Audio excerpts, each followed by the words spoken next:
Bienvenue sur Hémisphère Droit, le podcast consacré au design. Le secteur digital est en plein essor et il existe un certain nombre de métiers encore peu connus du grand public. Nous allons au cours de ce podcast nous concentrer sur les métiers du design graphique au sens large. Je prends la parole avant le début de l'épisode pour vous présenter Frictionless, notre agence digitale qui vous accompagne sur les différentes phases de votre projet, la recherche utilisateur, le design d'interface utilisateur, ainsi que le développement de sites internet et d'applications mobiles. Hello Emmanuel. Bonjour, super content d'être là. Bonjour à tous. Je suis ravie de te recevoir sur le podcast Hémisphère Droit et je te laisse te présenter. Alors bonjour à tous, je suis Emmanuel de Vaumoret, donc je sévis depuis plusieurs années dans une spécialité qu'on appelle le SEO, le référencement naturel. Je pense qu'on aura peut-être l'occasion d'en reparler pendant ce podcast. Et donc je suis le fondateur d'une agence qui s'appelle Applix.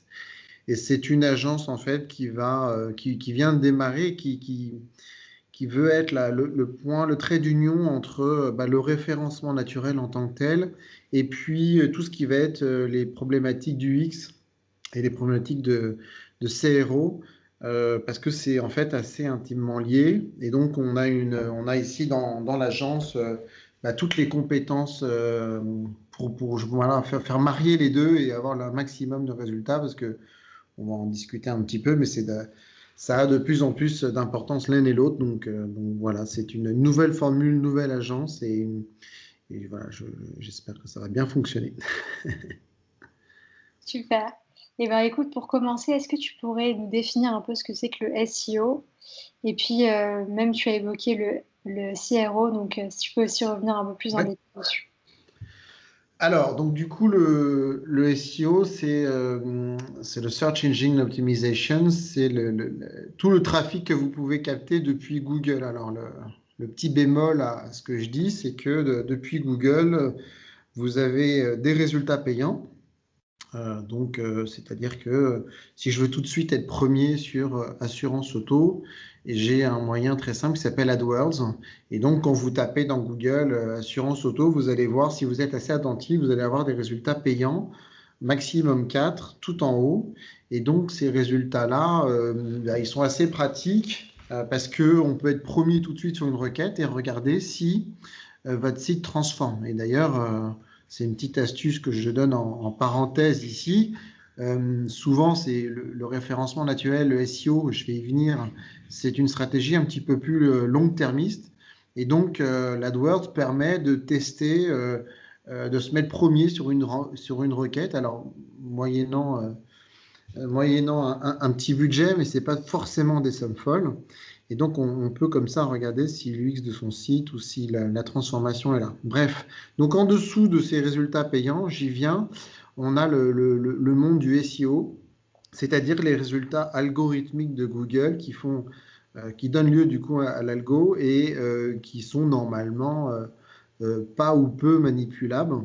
Et nous, les SEO, justement, on est là pour influencer ces résultats du mieux qu'on peut pour nos clients et pour être premier dans les premières pages juste après les résultats payants AdWords, si jamais il y en a sur la requête en question. Super, hyper clair.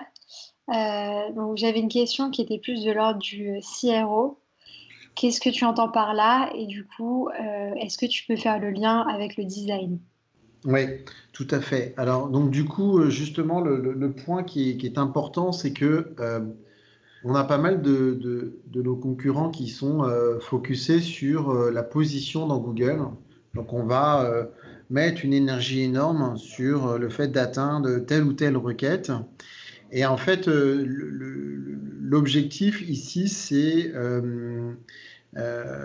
d'avoir d'autres indicateurs pour obtenir des résultats. Et l'un des indicateurs, c'est le CRO, Conversion Rate Optimization. Ça consiste à regarder combien de personnes vont convertir sur mon site. Et donc, par définition, plus j'ai de personnes qui convertissent, mieux c'est. Alors, par quoi ça passe? Ça passe évidemment par des problématiques d'UX, parce que plus mon site est bien fait, plus la navigation est fluide, plus le maillage interne est pensé, plus je vais avoir probablement des conversions en hausse. Alors, les auditeurs se disent peut-être, OK, mais alors, c'est quoi un bon taux de conversion? C'est une question en fait qui m'est souvent posée par mes clients. Alors, il faut savoir que on a la FEVAD, qui est un organisme qui va nous donner comme ça des chiffres e-commerce assez intéressants, communique sur les taux de conversion observés, par exemple en France. Donc, on est par exemple autour de 1,8 en France en taux de conversion sur l'e-commerce. Alors, il y a beaucoup de chiffres très intéressants sur la FEVA. Je vous conseille d'aller voir toute cette restitution de data. Mais il faut savoir que, en gros, sur 100 visiteurs, si vous en avez un petit peu moins de 2 qui passent sur l'acte d'achat, bah, c'est très bon. Enfin, c'est déjà un bon taux. Un Amazon de mémoire est dans les 5%. Donc, c'est évidemment très haut. Voilà, donc c'est pour ça que le CRO, ça va être l'optimisation de la conversion, l'optimisation de son tunnel de vente, l'optimisation de ses leads. Et ça vient vraiment juste après le SEO et le SEO, c'est-à-dire le fait d'avoir amené un prospect sur son site. Et du coup, en fait, si je comprends bien, dans cette approche-là, on peut dire qu'en fait, il y a vraiment une corrélation donc, sur tout l'aspect parcours utilisateur, mais pas seulement. Il y a aussi la microcopie et une nouvelle discipline qui est en train d'émerger qui s'appelle l'UX Writing, qui vient de plus en plus permettre de participer notamment au maillage interne. Qu'est-ce que tu en penses? Est-ce que finalement, parce que je vois qu'il y a aussi de nouveaux mots qui émergent, il y a des néologismes, on parle même de SXO, qui est en fait le rapprochement entre le SEO et l'UX, donc une optimisation globale. Qu'est-ce que tu penses de cette discipline? Est-ce que finalement, ça restera deux métiers distincts, pardon, ou bien c'est amené à évoluer sur d'autres aspects? Ouais, c'est une bonne question. Alors moi, si je joue la carte de la transparence, je ne suis pas toujours très fan des nouveaux noms qu'on peut trouver, le SXO. Donc, enfin, il y a beaucoup de choses qui sont possibles. Je pense qu'il faut faire attention, mais je parle en mon nom propre, hein, de ne pas se noyer dans des terminologies qui finalement brouillent un peu parfois le discours ou ce qu'on veut mettre derrière. Mais cela étant dit, c'est tout à fait, enfin c'est super pertinent et là où tu as raison, c'est que moi je pense que les agences traditionnelles vont probablement disparaître ou alors devoir migrer pardon, sur des nouveaux formats. Alors qu'est-ce que je veux dire par là? C'est que euh, maintenant, même Google, sans se cacher, communique avec la dernière update Webcore Vital qui va être de dire, voilà, vous ne pouvez pas penser votre site uniquement en termes de ranking, de mots-clés et des choses aussi basiques que ça. Vous devez aussi prendre en compte le fait que votre site est optimisé ou pas sur l'UX. Alors, je vais essayer de donner un petit peu des exemples à nos auditeurs parce que ça peut être un peu flou à ce stade-là. Donc, d'abord, il faut comprendre que la base de notre métier, donc un consultant SEO, comme vous allez trouver dans la majorité des cas, je parle de 95% des cas, c'est un consultant qui va se concentrer sur 3 leviers. Donc, le levier de la sémantique, comment je peux optimiser sémantiquement mon contenu, comment je peux le retravailler. Je ne rentre pas dans les détails volontairement et on pourrait y revenir si tu souhaites. Après, deuxième levier, le levier technique. Donc, je vais voir comment on va réagir mon site en mobilité. Est-ce que j'ai un site qui est responsive? Est-ce que j'ai un site qui charge vite? Est-ce que j'ai un site qui n'a pas plein d'erreurs 404, etc. Et troisième levier, c'est l'off-site. C'est-à-dire les liens externes, le nombre de fois où on te cite, où on parle de toi. Sur tous ces leviers-là, si tu veux,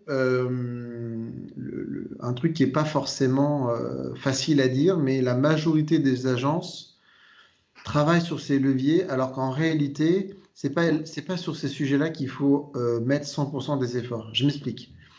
En fait, si tu passes des heures et des heures à vouloir peaufiner techniquement ton site, ce sera un peu sans fin. Si tu passes des heures et des heures à modifier ton contenu pour tenter d'être un peu plus clair ou que tu passes tous tes blogs de 300 mots à 1200 mots, c'est bien, mais est-ce que c'est vraiment la finalité? Si tu cherches à acheter des backlinks, à passer par les plateformes, c'est bien, mais dans quelle mesure Google commence à voir, à essayer de deviner quel est un lien naturel de ce qui n'en est pas? Et donc, on voit en fait au fur et à mesure que ces choses-là perdent un peu de poids en termes de résultats. Voilà. Sauf que problème, nos clients nous demandent du résultat, nos clients veulent de l'optimisation. En gros, 100% de nos clients, ils veulent pour 100 euros de prestations achetées, ils veulent 200 euros de ROI. Bon. Et donc, maintenant, on est on est à une étape où j'ai créé Uplix justement parce que c'est des nouvelles questions qu'il faut se poser. Alors, je vous donne un exemple très concret. On voit par exemple que les temps de chargement sont importants. Et il y a encore des gens qui arrivent à dire ouais, le temps de chargement, c'est pas important pour le SEO. En fait, important ou pas, c'est pas forcément la bonne question. C'est que si tu as un site et qui cherche pas vite, c'est juste un problème en fait. Que ce soit de l'UX, que ce soit du CRO, que ce soit du SEO, que ce soit tout ce que tu veux, on ne peut pas se permettre de nos jours d'avoir un site qui ne charge pas rapidement. Et donc, on voit que Google a clairement, alors je ne vais pas rentrer dans les détails, mais avec des indicateurs qui s'appellent LCP, FID, enfin un certain nombre d'indicateurs que vous pourrez voir dans Web Core Vital. On pourra peut-être ajouter en description du podcast les informations, vous pourrez les lire, avoir de la littérature sur le sujet, c'est très clairement expliqué. Mais on voit qu'il ajoute des indicateurs qui vont justement étudier, par exemple, concrètement, combien de temps je mets pour pouvoir interagir avec le site. C'est-à-dire que ce n'est pas le temps de chargement en tant que tel, c'est déjà à partir de quel moment, quand mon site commence à charger, je vais pouvoir interagir avec lui. Voilà, ça c'est le LCP. Est-ce que je vais avoir des pubs qui vont me décaler mon contenu et finalement, je pensais cliquer sur un truc, finalement je clique sur une pub, ça m'énerve et je n'ai pas une expérience qui est bonne. Donc plein d'indicateurs qui vont aller creuser ces problématiques de temps de chargement. Et donc c'est un exemple tout simple pour dire que de nos jours, ce qui est important, c'est l'expérience utilisateur, c'est le SXO si on veut l'appeler comme ça, c'est le fait de relier l'intention, c'est-à-dire ce que l'on veut proposer à nos internautes, nous les éditeurs de sites, et puis la réalité, quoi. La réalité, c'est que on va avoir besoin de mettre des pubs. La réalité, c'est que on est sur une technologie qui est un peu lourde et qui n'est pas forcément parfaitement optimisée pour les temps de chargement. Mais malgré tout, j'aurai l'occasion de vous donner des exemples, mais en fait, on peaufine, quoi. On peaufine toujours l'interaction de l'internaute avec son site. Et moi, quasiment toutes les semaines, je mets à jour, parce que j'ai des sites qui sont des sites de laboratoire, mais c'est pas parce que c'est des sites de laboratoire qui ne vendent pas, qui ne font pas de la transaction. Et je les peaufine pour voir si le fait de modifier l'UX a un impact. Et en fait, ça a un impact très fort. Et voilà, je vois l'adaptation de Google vis-à-vis du SEO traditionnel qui commence à être mis de côté au profit d'indicateurs très précis. Et d'ailleurs, ces indicateurs, et je vais m'arrêter là parce que je suis un peu bavard sur cette réponse, mais ces indicateurs peuvent changer en fonction des niches. C'est-à-dire qu'on a par exemple un indicateur de temps de chargement qui va être important dans le e-commerce, et puis ça va l'être moins dans d'autres niches ou dans d'autres cas de figure. Pour un blog classique, ça va être le maillage interne. Enfin là, j'ai donné un exemple au hasard, mais les indicateurs peuvent varier. Google se basant sur des notions d'intelligence artificielle, ce qu'on appelle du deep learning, il va essayer de dire, tiens, je m'aperçois que l'expérience utilisateur est très importante au niveau des temps de chargement dans tel cas, mais peut-être moins dans tel cas. Donc ça, c'est très intéressant et voilà. D'accord. Et par exemple, là, quand tu nous parlais de l'indicateur dédié au maillage interne, j'ai remarqué qu'en fait, les usages évoluent beaucoup et que maintenant, notamment sur du format mobile, on est amené à être beaucoup plus sur le format vidéo. Et finalement, même sur les sites internet, je pense que la vidéo a fait de l'effet et du coup, on est beaucoup plus dans ce côté d'instantanéité, là où les blogs qui avaient de l'importance en fait quelques années avant se trouvent un peu mis à l'écart. Donc, qu'est-ce que tu en penses par rapport au SEO? Est-ce que tu penses que finalement le blog, enfin, parce qu'on sait que c'est quand même incontestable que voilà, tu veux être bien référencé sur Google, tu as besoin d'avoir un maillage interne, des catégories, des articles, tout qui est bien customisé. Qu'est-ce que tu penses de ça dans la mesure où finalement les articles vont pas forcément avoir de l'impact pour l'utilisateur, mais plus pour l'algorithme en tant que tel? Alors, c'est une super question. Elle n'a pas de réponse forcément très arrêtée. Je dirais la chose suivante, c'est que bon, moi j'ai toujours adoré l'expérience utilisateur liée à la vidéo. En effet, ça a le vent en poupe et ça marche très très bien. J'ai pas de souci avec ça et ça fonctionne bien. Euh, c'est pas ce que tu as dit, mais de là à aussi mettre complètement de côté le contenu au profit de la vidéo. J'aurais un doute. Alors, le meilleur conseil qu'on puisse donner aux éditeurs qui fonctionne extrêmement bien, vous avez des vidéos sur le site de Moz, moz.com, et ce qui fonctionne très très fort, c'est de mettre la transcription des vidéos. Une fois que voilà, qu'on a publié une vidéo, on met la transcription, comme ça on allie la force de la vidéo et puis la force du texte juste en dessous. Donc ça c'est un premier conseil. Maintenant, donc moi je suis 100% fan avec la vidéo. Après, euh, pour appuyer un peu ce que je disais tout à l'heure et pour vous donner un exemple en primeur, normalement je donne pas trop ce genre de data, mais je vais vous partager ça. Euh, En fait, on travaille ici, j'applique sur un outil de predictive ranking qui est en bêta en ce moment, donc qui n'est pas accessible à nos clients pour le moment parce qu'on veut être sûr des résultats. Et cet outil-là, en fait, il va tester quel est l'indicateur le plus important en termes de facteurs de ranking pour tel et tel client donné. Donc ça veut dire quoi? Ça veut dire que je mets en entrée de l'outil plein de facteurs de ranking. Donc on va mettre une vidéo, on va mettre la taille le temps de chargement, on va mettre ce dont je parlais, le LCP, le FID. On va calculer, on va regarder la taille de la balise title, la taille des balises H1. Enfin, on va mettre plein d'indicateurs que nous on connaît, pour la plupart historiques, hein, du SEO. Si jamais on fait une interrogation écrite à des gens qui font des cours sur le référencement naturel, ils vont pouvoir en donner. On met ça dans un outil d'intelligence artificielle, de deep learning, et l'outil va nous dire, voilà, sur l'ensemble des informations que tu m'as données, j'ai regardé tous les sites du client, enfin tous les sites et les concurrents, pardon, du client. J'ai regardé la liste de mots-clés, le ranking de Google, et je détecte que la majorité de ces sites ont en point commun tel et tel facteur de ranking qui semble donc prépondérant dans ce cas-là. Et vous voyez, par exemple, dans le monde de l'assurance, on s'aperçoit que, par exemple, le maillage interne est très important. Donc, je donne cet insight parce que tu me parlais tout à l'heure de maillage interne. Le maillage interne est quand même quelque chose d'important et à la fois extrêmement compliqué, puisque on voudrait l'automatiser, mais on ne peut pas le faire totalement, parce que bien savant est celui qui sait où il faut mettre exactement le lien pour qu'il soit cliqué, etc. Donc voilà, mais en effet, la vidéo, le maillage interne sont des points qui sont par exemple de plus en plus importants de nos jours, parce que qui semblent être prépondérants dans des stratégies SEO pour un certain nombre de niches. Oui. Et je ne sais pas si tu as vu, mais il y a un article qui est sorti du blog du modérateur sur les tendances SEO pour 2021 et plus Ouais. précisément le SXO avec plein d'insights. Est-ce que toi, tu aurais des insights à me transmettre? Ouais.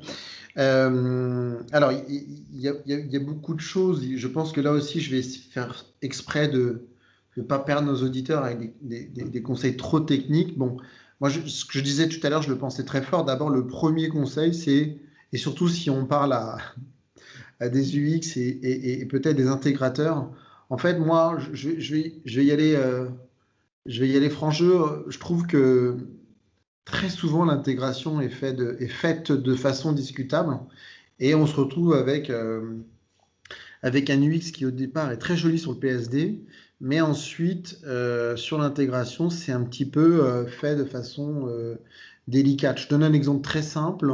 Par exemple, on va se retrouver avec des balises H1 et puis H3. Et puis, il n'y aura pas de balise H2.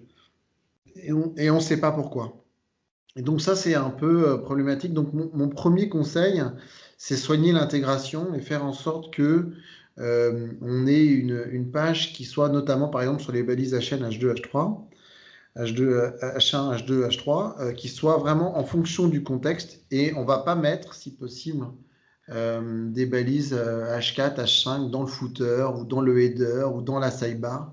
Ça, c'est vraiment une mauvaise pratique. Donc, l'idée de mettre des balises à chaîne un peu partout, ça, c'est pas bon. Par contre, l'idée de mettre juste la H1 sur le titre et la H2 sur le sous-titre, déjà, juste ça, c'est très bien. Il ne faut pas aller plus loin au niveau des balises à chaîne. Donc ça, c'est un premier conseil, mais en fait, je me suis égaré. Je voulais simplement dire sur les conseils de 2021, le plus important, c'est les temps de chargement. Je voulais dire que le fait d'avoir encore de nos jours des sites qui chargent super lentement, moi, ça me fait bondir.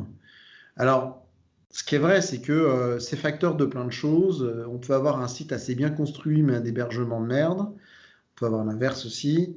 Voilà. Mais les temps de chargement, c'est hyper important. Pour vous donner une notion, pour vous donner un exemple, pardon, sur Amazon, quand on fait une mise à jour du site, si ça impacte négativement les temps de chargement, c'est retour à l'envoyeur, tu retravailles ta copie et ça ne doit pas impacter les temps de chargement. Donc c'est vraiment un sujet important et vous devez être attentif à ces choses-là. Ensuite, donc ça c'est vraiment les choses simples. Donc j'ai parlé des balisations qui sont importantes. Il y a aussi le nombre de pages qui est important. Google a communiqué en parlant d'un impact potentiellement négatif sur les pages qui sont en non-index. Alors les pages en non-index, pour ceux qui nous écoutent, c'est des pages où on les a fermées à l'indexation. Voilà, on dit explicitement Google ne m'indexe pas. Sauf qu'il faut maîtriser un peu ces pages-là si jamais vous commencez à jouer avec ces réglages-là.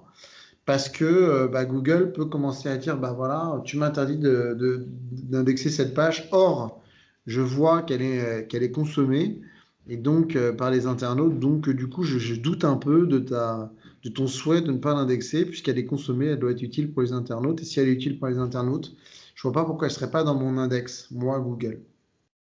Donc, ça, c'est un deuxième point qui est important. Potentiellement, c'est les pages en non-index.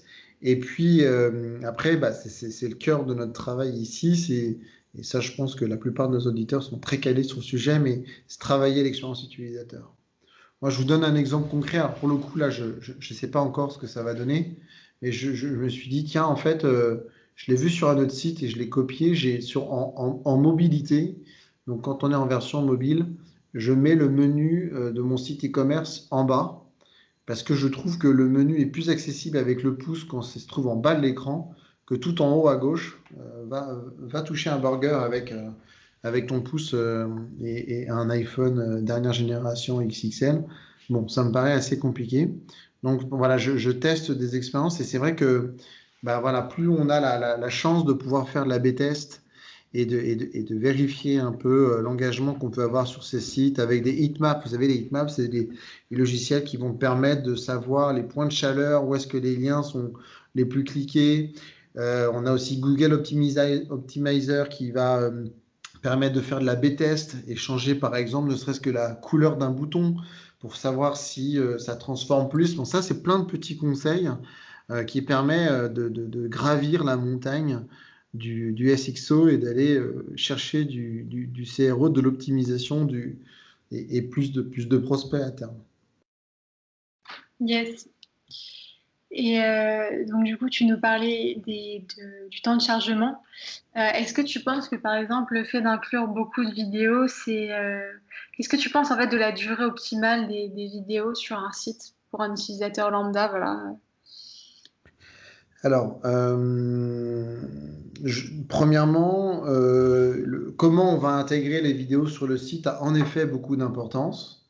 Et il y a des solutions techniques pour faire en sorte que les vidéos se charge plus vite, se précharge avec le differ en JavaScript. Donc, il y a un certain nombre de méthodes. Donc, ça, c'est sûr que si on fait un embed avec une vidéo sur son site, en effet, réfléchir ou faire une passe d'optimisation pour que la vidéo charge vite, ou alors pas au chargement de la page, mais au clic uniquement, et je dis bien au clic uniquement. Là, ça a beaucoup de sens. Après, sur les vidéos, moi, je n'invente pas la roue en disant que les vidéos les plus courtes sont les plus efficaces et celles qui fonctionnent le mieux. Voilà. Est-ce que Il y a- c'est en il y termes a- de secondes, par exemple? Parce que c'est vrai qu'après, on sait hein, que c'est des vidéos courtes, mais toi, quel est ton avis personnellement? ouais, moi, je suis en phase avec ça, mais je parle en tant que consommateur. Par exemple, enfin, je vais donner un exemple personnel, mais je suis très très fan des vidéos Facebook parce que en fait, ce format très court qui en plus va avec un outil me donner que les vidéos que je regarde du même type. Voilà, donc ça c'est très efficace. J'aime beaucoup, par exemple, sur les publicités. Euh, les gens qui redoublent d'efforts pour essayer de capter leur auditoire. Vous savez, parfois, de temps en temps, on a des gens qui font ah, papa, attends, ne clique pas tout de suite, écoute ce que j'ai à te dire. Et puis après, il sort son truc commercial. Et donc voilà, moi, je trouve ce format-là très efficace. Et puis après, je pense que vous connaissez peut-être tous, ton auditoire doit connaître ça, mais quelque chose qui fonctionne aussi, c'est le motion design, voilà, qui fonctionne toutes les vidéos animées, mais pas forcément, voilà, avec des petits caractères, tout ça, ça marche assez bien et c'est ludique. Moi, j'aime beaucoup, j'ai pas d'action chez eux, mais j'aime beaucoup ce que font Spendesk sur leur site. Je trouve que le site est très efficace et très travaillé en termes d'UX et avec l'utilisation de la vidéo notamment. Alors, forcément, des gens qui nous écoutent qui vont nous dire ah non, moi, j'aime pas du tout. Comme on dit, chacun ses goûts de merde. Mais voilà, moi, je trouve que c'est très efficace ce qu'ils font, aussi bien en SEO qu'en UX. Nickel. Est-ce que tu aurais des ressources SXO à nous conseiller? Que ce soit Alors, des ouvrages ou des sites internet?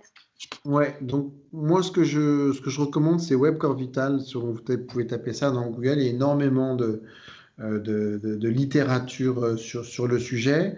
Moi je regarde beaucoup de blogs américains, alors il faut que je t'envoie euh, des, euh, des exemples, j'ai pas forcément en tête. Euh, j'ai un blog qui s'appelle Too Long Didn't Read qui est assez efficace sur ces sujets-là notamment, mais pas que. Voilà, donc moi je m'en tiens beaucoup quand même aux guidelines officielles de Google parce que finalement après c'est des interprétations, donc je préfère avoir mes propres interprétations, mais je lis sur le sujet quand il y a des informations qui suivent, mais c'est aujourd'hui en fait malheureusement ce qui m'empêche un peu de te répondre, c'est que ça reste un peu des notions très neuves.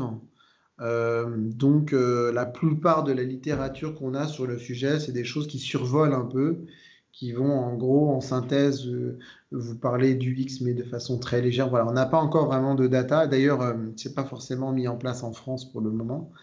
Je crois que ça va arriver en mai, si je dis pas de bêtises. Donc ça manque encore un peu de littérature parce qu'on manque tout simplement de recul. Et voilà, mais en tout cas, le site en lui-même de Google sur le sujet est hyper clair. Donc voilà, c'est déjà quelque chose qu'il faut lire. Ouais, c'est clair. Est-ce que tu peux nous parler un peu plus en détail d'un cas concret où tu es parti en fait de l'audit jusqu'au déploiement de la solution? Ouais, Une amélioration de la navigation plus précise. exactement. Alors moi j'ai un cas très concret. Alors évidemment, ce que je te disais avant qu'on démarre ce podcast, c'est mon cas à moi et je veux pas en tirer de conclusions trop hâtives, mais enfin ça fait des années que je travaille sur le sujet, donc j'ai mes petites pépites là-dessus que je partage en vidéo et dans mes conférences. Pour vous donner un ordre d'idée, il y a un an à peu près, un peu avant octobre-novembre, du coup, je décide de reprendre un site e-commerce qui s'appelle, vous pouvez aller voir, une autre paire de manches. Alors attention, hein, l'UX est, est tout à fait sommaire. C'était plus un laboratoire SEO qu'autre chose. Et, Et puis j'étais aussi limité par des budgets, voilà, j'étais limité par le budget, donc j'ai pas pu non plus avoir un design de fou. Un jour peut-être. Et donc une autre paire de manches, un site de boutons de manchette qui était à l'état zéro, quoi. C'est-à-dire que le site, tu pouvais acheter dessus, mais pas grand-chose d'autre. C'était vraiment très minable. Et donc, du coup, je vais voir la personne à qui ça appartient et voilà, je propose une association pour reprendre de zéro tout l'aspect digital de son site internet. Donc, on a trouvé un accord et donc, c'est ça que je veux vous partager en termes d'exemples concrets. Donc, déjà, le premier enseignement, c'est que pour avoir des résultats, j'ai mis 1 an. Alors, 1 an, pourquoi? Pour 2 raisons. La première, c'est que je ne m'y suis pas du tout lancé full-time, puisque j'avais un travail à côté et un certain nombre d'occupations, notamment en père de famille. Mais dès que j'avais un peu de temps libre le week-end ou par des heures chapardées par-ci, par-là, j'essayais d'y passer du temps et de le faire évoluer. Maintenant, j'ai aussi sous-traité une grosse partie, donc il fallait aussi que le temps fasse son œuvre. Donc j'ai mis à peu près 1 an. Ça peut donner à nos auditeurs déjà une première notion, c'est que tout ça, ça met du temps et que c'est assez compliqué d'avoir des résultats en quelques semaines. Deuxième sujet, j'ai refait techniquement le site, c'est-à-dire que j'ai demandé à une agence de me remettre un PrestaShop tout propre avec un semblant de navigation. Alors comme je le disais, ça n'a rien de très folichon, on est totalement d'accord si vous allez voir, mais au moins ça a l'intérêt d'avoir les principales catégories. Et vous voyez, si vous allez voir, j'ai une catégorie par couleur, une couleur de bouton de manchette, par matière, par forme. Et pourquoi tout ça? Parce que je vise les gens qui tapent dans Google bouton de manchette rouge, bouton de manchette carré, bouton de manchette métal ou or. Et ça, c'est un premier point. Donc, je voulais des landings très précises sur chacune, ce qu'on appelle les facettes. Donc, les options qu'on peut avoir sur un site e-commerce. On appelle ça des facettes dans SEO. Donc, techniquement, j'ai retravaillé ça. C'est le travail d'une vie. J'y bosse encore beaucoup. Et donc, c'était ma deuxième étape. Troisième étape, c'est que j'ai travaillé sur tout ce qui va être le contenu. Donc, j'ai fait faire un cocon sémantique de 40 pages de 1200 mots. 40 pages, 1200 mots. Donc là, je ne suis pas forcément allé dans ce que tu disais tout à l'heure. Je n'ai pas visé des choses très visuelles. J'ai vraiment bourriné en termes de contenu. Pourquoi? Parce que je voulais donner à Google un maximum de matière. Donc, mon cocon sémantique, c'est quoi? C'est comment mettre un bouton de manchette, comment le nettoyer, où acheter un bouton de manchette, pour quelle occasion porter un bouton de manchette. Et donc, ça a permis de faire du contenu un peu expert. Alors, expert, toute proportion gardée, on est bien d'accord, mais dans ma thématique, quoi. Donc ça a bien fonctionné parce que le blog en tant que tel a généré quand même et génère encore une partie importante du trafic qui, bien sûr, est un trafic d'opportunité. Le but étant de rapatrier les gens vers mon site internet et les pages de vente, bien évidemment. Donc, le deuxième sujet, c'est le contenu, ça se travaille. On peut, grâce à ce contenu, faire du maillage interne, optimiser les pages, regarder celles qui commencent à ranker. Et voilà, très vite, par exemple, bouton de manchette mariage, j'étais premier. Voilà, il y a un certain nombre de requêtes qui ont commencé à fonctionner. Ensuite, j'ai commencé un travail où j'ai créé des blogs autour de ce site. Alors là, on attaque un peu le côté un peu expert. Moi, j'ai pas mal bossé. Je bosse toujours avec Udot, donc YOUDOT, qui permet d'aller chercher, de faire des blogs satellites. Alors, si je dis le mot PBN, ça fait un peu le mot grossier pour ceux qui connaissent, et pour ceux qui ne connaissent pas, c'est un réseau de blogs, Private Blog Network. Et en fait, moi, j'ai pas du tout fait ça. C'est-à-dire que j'ai fait un réseau de blogs, mais en effet privé, mais j'ai essayé de faire un truc hyper qualitatif où je travaille d'autres sémantiques, d'autres orientations, enfin d'autres façons d'attaquer ma niche qui est les boutons de manchette. Et l'idée, c'était de créer des liens puissants vers enfin puissants, qui ont un peu de patate et sémantique vers une autre paire de manches. Donc il y a tout un levier off-site que j'ai déployé pour aller générer de la puissance depuis des sites externes vers une autre paire de manches. Et voilà, maintenant on est deuxième, parfois on est troisième, mais on est deuxième sur le mot bouton de manchette, qui est évidemment pour moi le Graal. Donc c'est un site qui a fait x6 en termes de chiffre d'affaires cette année par rapport à Noël dernier. Sur la fête des pères, j'étais sur un x4. Et donc voilà, ça a porté ses fruits. Mon investissement a été rentabilisé en un an. Et donc voilà, et je vais en finir juste, si j'ai encore 2 secondes pour finir la réponse, tu me pardonneras si je suis un peu verbeux, c'est que j'ai beaucoup travaillé l'expérience utilisateur. Alors, encore une fois, je ne peux pas y accorder un temps complètement dingue parce que maintenant j'ai Uplix et que j'ai toujours eu des projets à côté, mais j'essaye de renforcer le fait que les gens puissent, par exemple, il n'y a pas longtemps, j'ai rajouté un bouton PayPal pour que les gens puissent acheter plus rapidement. J'ai retravaillé les petites étoiles dans Google. Quand on va taper une recherche, il va y avoir des petites étoiles qui vont donner des avis. Enfin, il y a pas mal de petites choses qu'on peut faire pour améliorer la perception de Google. Et donc, l'UX, c'est quelque chose d'assez important pour moi. Alors, je pense que j'ai moins de connaissances que tes auditeurs. Mais en tout cas, dès que je pense à quelque chose, j'essaie de le tester, faire des A/B tests et en fonction, j'arbitre. Super. Et bah écoute, la question de la fin, quel serait ton conseil pour quelqu'un qui souhaite débuter en design?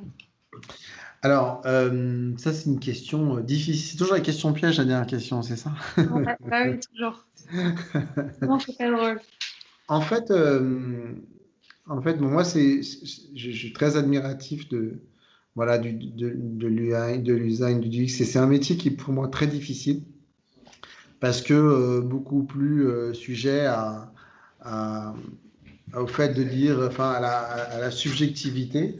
Donc, du coup, je dirais qu'il faut, comment dire, souvent on a des bonnes intuitions et je pense qu'il faut faire attention entre ce qu'on lit, ce qu'on vous dit de faire et la réalité. Et au final, voilà, je trouve que le meilleur des conseils, c'est voilà, se faire confiance, regarder un peu les choses qui fonctionnent. Et je finirai simplement avec un dernier conseil qui permet d'être un peu moins large.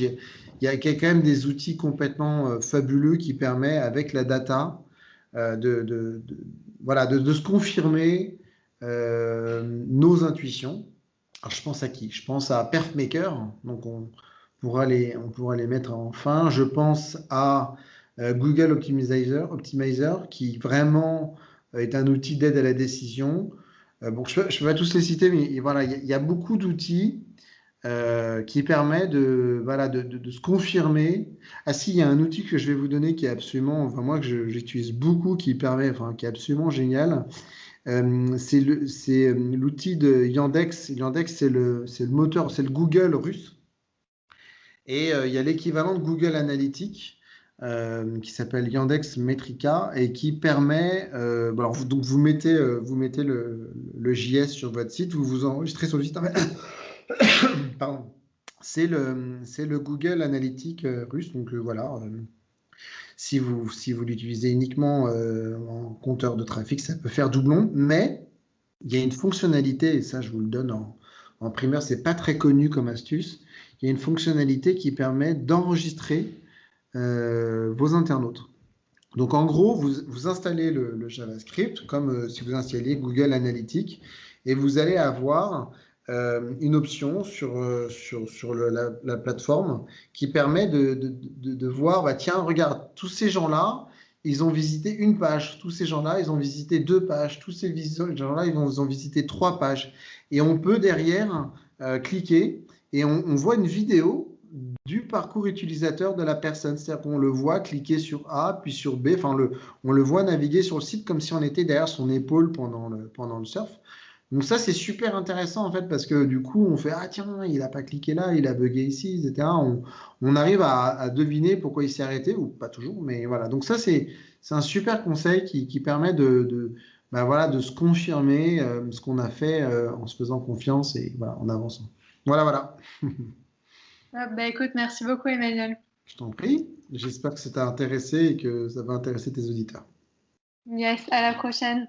Bon, merci. Et puis voilà, je reste à votre disposition pour tous ceux qui nous écoutent pour plus d'informations, pour échanger. S'ils veulent, ils peuvent me contacter sur LinkedIn, me suivre. N'hésitez pas, si j'ai pas été clair sur un sujet. Je vous remercie à tous pour votre temps. À bientôt. À bientôt. Ciao.